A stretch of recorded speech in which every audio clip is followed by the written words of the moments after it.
Imaginez une expérience si intense que le corps tremble, que la respiration se coupe, que la conscience bascule hors du monde. Les textes disent que c'est une rencontre avec Dieu. Mais les descriptions ressemblent étrangement à autre chose. Une extase charnelle. Sainte Thérèse d'Avila, mystique chrétienne du XVIe siècle, écrivait que son âme s'embrasait d'un feu délicieux et que son corps était transpercé d'une douceur insoutenable. Les soufis, dans leur danse tournoyante, parlèrent d'un vertige qui les unissait au divin dans une ivresse totale, et les yogis tantriques décrivaient la montée d'une énergie brûlante qui les dissolvait dans l'univers. Alors, qu'est-ce que l'extase mystique? Une visitation spirituelle, une communion avec l'infini, ou bien une transfiguration d'un désir sexuel transformé en lumière?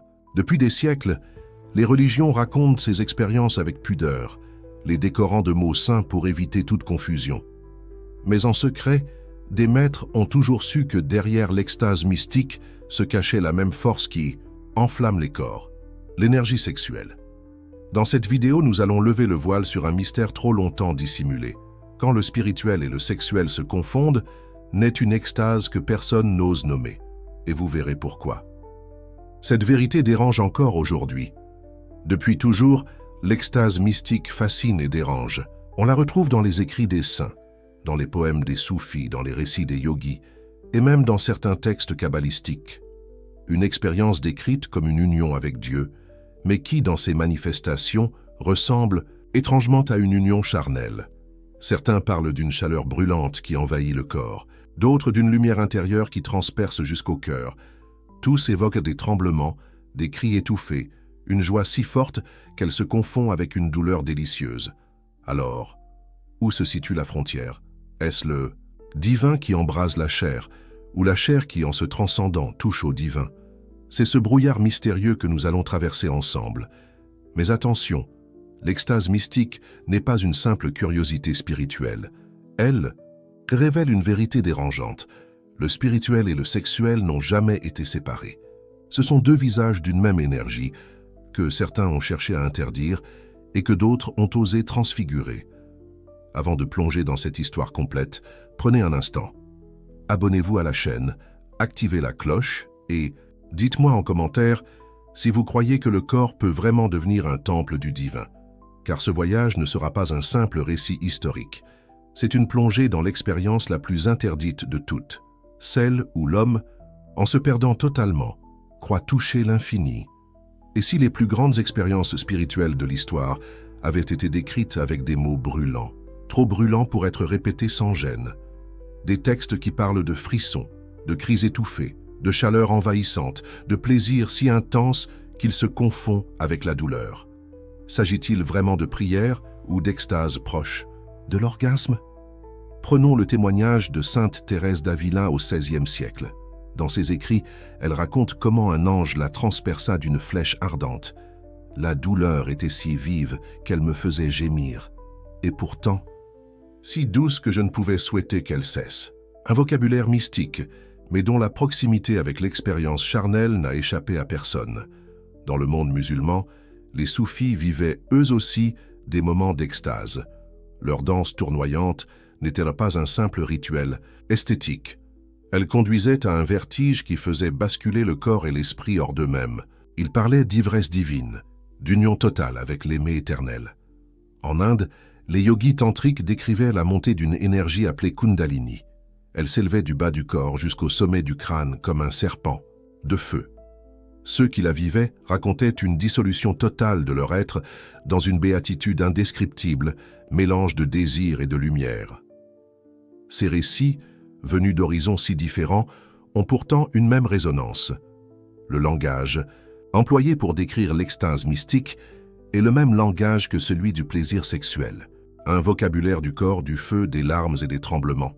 Alors, faut-il croire que ces mystiques ont simplement vécu des hallucinations spirituelles, ou bien ont-ils découvert une vérité dérangeante, que le divin s'approche à travers le même chemin que le désir? Au fil des siècles, ces témoignages ont été relus, censurés, parfois édulcorés pour éviter toute confusion. Mais même dissimulés sous des métaphores pieuses, ils continuent de vibrer d'une intensité qui dérange. Et c'est cette intensité, cette zone grise entre le corps et l'âme, qui ouvre la porte du prochain chapitre. Quand le corps devient lui-même un temple, un instrument du divin, et que la chair cesse d'être un obstacle pour devenir le chemin. Les textes anciens de l'Inde parlent du corps comme d'un microcosme sacré.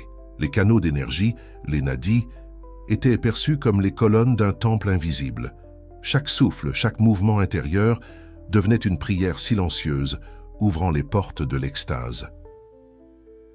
Dans le christianisme, certains mystiques décrivaient leur transe comme une véritable possession divine.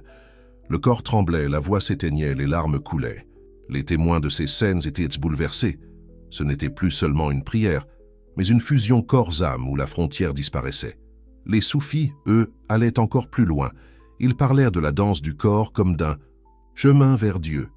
Leur chair en mouvement, leurs bras ouverts, leur souffle haletant, tout devenait offrande. Le corps n'était plus un obstacle, mais un canal vivant, une antenne tendue vers l'infini. Chez les kabbalistes, le corps était vu comme le reflet du cosmos. Chaque organe, chaque fonction, portait un symbole divin. Et l'énergie sexuelle, loin d'être un tabou, était considérée comme une étincelle créatrice, un feu capable de relier l'homme au ciel. Ainsi, l'extase mystique n'était pas seulement une expérience intérieure ou mentale. Elle se vivait dans la chair, avec ses frissons, ses contractions, ses soupirs. Le divin ne descendait pas malgré le corps, mais à travers lui. C'est pour cela que tant de mystiques décrivaient leurs expériences avec un vocabulaire ambigu, car comment raconter une fusion totale sans parler de chaleur, de pénétration, de lumière, de plaisir ineffable? Ce langage troublant montre une vérité que beaucoup ont voulu taire. Le corps est une porte, et quand cette porte s'ouvre, le spirituel et le sexuel cessent de s'opposer pour se confondre dans une même extase. Mais si le corps devient temple, alors l'énergie qui l'anime devient offrande. Et c'est là que commence le véritable secret, l'alchimie entre désir et divin, un savoir transmis dans l'ombre et réservé à ceux qui osaient franchir l'interdit. Et si le désir, au lieu d'éloigner du sacré, était en réalité le chemin le plus direct vers lui, ce que les religions ont longtemps combattu comme tentation, certains initiés l'ont révélé comme la matière première de l'extase mystique. Dans le tantrisme indien, le désir n'était pas à réprimer, mais à sublimer. L'union sexuelle devenait rituelle, non pour le plaisir charnel en lui-même, mais parce qu'elle révélait une vérité. L'énergie qui unit deux corps est la même qui unit l'homme à l'univers. Les kabbalistes parlaient que de la Shekinah, la présence divine féminine, s'unissant à l'aspect masculin de Dieu. Un langage mystique qui cache à peine l'idée d'un désir cosmique, d'un mariage secret entre le ciel et la terre. Chez les soufis, l'amour humain était constamment utilisé comme métaphore de l'amour divin. Les poèmes de Rumi parlent de brûlure, d'ivresse, de passion dévorante. Et pourtant ces flammes n'étaient pas charnelles, elles devenaient la transfiguration du désir en feu mystique. Même dans le christianisme, les écrits du cantique, des cantiques, longtemps jugés scandaleux, décrivent l'amour charnel comme une image de l'union de l'âme et de Dieu. Ce livre a failli être effacé, justement parce qu'il révélait un langage où le sexuel et le spirituel se mêlent. L'alchimie du désir commence toujours par une tension. Le feu monte, la chair appelle, l'instinct s'agite. Mais au lieu de céder à la décharge immédiate, l'initié transforme cette énergie en offrande, en lumière, en extase prolongée qui dépasse les limites du corps. Ce processus est une véritable transmutation. Le désir brut devient vibration subtile, la passion se mue en contemplation, l'orgasme se transforme en prière ardente. Voilà pourquoi l'extase mystique semble si proche de l'extase sexuelle. Elles sont deux visages d'une même alchimie. La différence n'est pas dans la sensation, mais dans la direction donnée à l'énergie. Mais cette vérité dérangeait, car si chacun pouvait, par son propre désir, toucher au divin, plus personne n'avait besoin d'intermédiaire, ni de dogme. Et c'est précisément pour cette raison que cette alchimie a été déclarée interdite, cachée derrière des siècles de silence. Pourquoi les témoignages d'extase mystique nous semblent-ils aujourd'hui étranges, édulcorés, presque suspects? Parce qu'un jour, ceux qui détenaient le pouvoir ont compris que ce secret menaçait leur autorité. Si l'extase pouvait naître du corps et du désir, alors chaque être humain devenait son propre temple, et plus personne n'avait besoin d'intermédiaire. Dans l'Église chrétienne, les récits des mystiques ont souvent été relus, corrigés ou mis sous silence. Les écrits de Sainte Thérèse furent entourés de prudence car trop de lecteurs y voyaient des allusions charnelles. Le Cantique des Cantiques, lui, fut réduit à une simple métaphore spirituelle, effaçant sa sensualité brûlante. Chez les musulmans, les soufis furent parfois persécutés pour leurs poèmes d'amour divin. Leur langage d'ivresse et de passion fut accusé de déviance, car il rapprochait trop l'expérience spirituelle du langage du désir. Dans le judaïsme, certaines lectures mystiques de la Kabbale furent interdites aux non-initiés. L'union cosmique de Dieu et de la Shekinah fut voilée sous un langage austère, pour éviter que le peuple ne découvre la dimension charnelle de ce mystère. Partout, la même mécanique s'est répétée. On a couvert le mystère d'un voile de honte. On a transformé la passion en faute, et on a effacé le lien direct entre le corps et le divin. Ce n'était pas une simple question de morale, c'était une stratégie. Car un peuple qui sait que son propre corps est un temple, qu'il peut toucher Dieu à travers son désir, est un peuple impossible à contrôler. Alors, mieux valait enfermer le désir dans la culpabilité et présenter l'extase mystique comme un privilège rare, réservé aux saints. Ce qui était autrefois une voie ouverte devint un interdit redouté. Voilà pourquoi, dans nos traditions modernes, le spirituel et le sexuel paraissent opposés. Cette séparation n'est pas naturelle. Elle est le fruit d'une manipulation millénaire, destinée à nous couper d'un pouvoir trop dérangeant. Mais un secret enterré continue toujours de respirer. Et à travers les fissures de l'histoire, on retrouve des traces d'une vérité que rien n'a pu effacer. L'extase mystique est le point où la chair et l'âme s'embrassent. Un mystère que notre époque commence à redécouvrir. Et, si l'extase mystique n'était pas un souvenir lointain, mais une expérience qui se cache encore dans notre époque. Regardez autour de vous, dans les pratiques si spirituelles modernes, dans les cercles de méditation, dans les retraites énergétiques. Le même frisson continue de vibrer, comme si le secret refusait de mourir. Aujourd'hui, certains chercheurs décrivent des états de conscience modifiés, proches des transes mystiques d'autrefois. Les neurosciences parlent d'ondes cérébrales qui basculent, de zones du cerveau qui s'embrassent comme sous l'effet d'un orgasme. La science elle-même commence à rejoindre ce que les mystiques racontaient depuis des siècles. Dans les mouvements spirituels contemporains, on redécouvre les pratiques anciennes, respiration profonde, danse rituelle, méditation sur l'énergie sexuelle. Autant de chemins qui conduisent à ce même état, un vertige où le corps et l'âme se dissolvent dans une lumière. Et pourtant, ce sujet reste tabou. On ose parler de méditation, de pleine conscience, mais rarement de la dimension charnelle du spirituel, comme si une peur millénaire continuait de nous interdire de prononcer le mot désir à côté du mot divin. Mais les témoignages modernes sont là. Des hommes et des femmes racontent encore ces expériences d'extase, où la frontière entre sexuel et spirituel disparaît totalement. Ils décrivent le même feu, les mêmes tremblements, la même fusion que Sainte Thérèse, que Rumi, que les yogis tantriques. Alors, que nous révèle ce retour de l'extase mystique? Que le secret n'a jamais disparu, qu'il se transmet, encore dans l'ombre, à ceux qui osent regarder au-delà des dogmes. Et peut-être que la vraie question n'est pas de savoir si l'extase est spirituelle ou sexuelle, mais si cette séparation a jamais existé. Et si ce que nous appelons plaisir et ce que nous appelons prière ne sont que deux portes menant à une seule et même vérité, une vérité si explosive qu'elle continue de déranger, même aujourd'hui. Car si chacun peut accéder à l'extase mystique, alors plus personne n'a besoin de maître, de dogme ni de contrôle.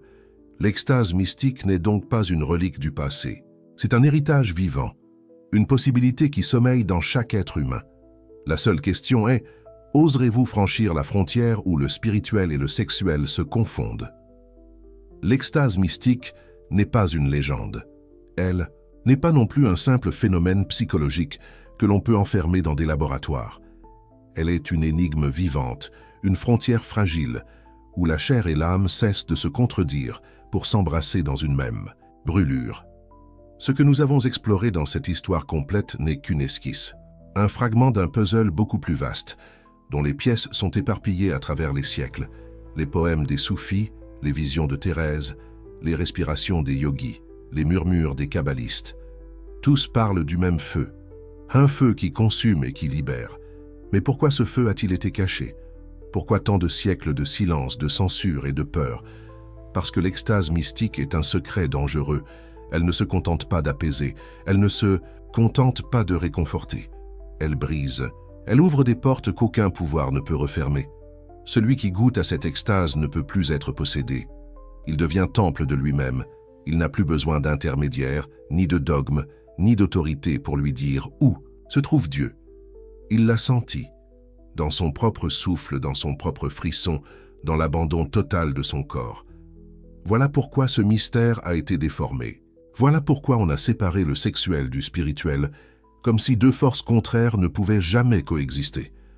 On a appelé péché ce qui, en vérité, était un passage. On a appelé tentation ce qui, en vérité, était une clé, et pourtant, malgré tout, malgré les siècles, malgré les dogmes, l'extase continue de respirer. Elle revient dans les pratiques modernes, dans les retraites de méditation, dans les expériences d'énergie. Elle revient dans les rêves de ceux qui cherchent autre chose que des prières vides. Elle revient aussi en vous, car chacun porte en lui ce seuil. Il suffit d'un souffle, d'un abandon, d'un instant de lâcher-prise pour sentir que ce feu n'a jamais disparu. Il brûle, silencieux, attendant d'être réveillé. Mais attention, ce feu libère, mais il dévore aussi. Celui qui s'y approche sans préparation peut s'y perdre. Celui qui croit le contrôler finit souvent consumé par lui. Et c'est peut-être cela, le véritable interdit. Non pas protéger le secret du peuple, mais protéger le peuple du secret. Alors que faire de cette connaissance? L'oublier à nouveau? La transformer en simple curiosité intellectuelle? Ou oser la regarder en face, accepter qu'il existe une extase où le spirituel et le sexuel se confondent? Une extase qui révèle que le divin n'est pas ailleurs, mais ici dans la chair, dans le souffle, dans la vibration même de la vie.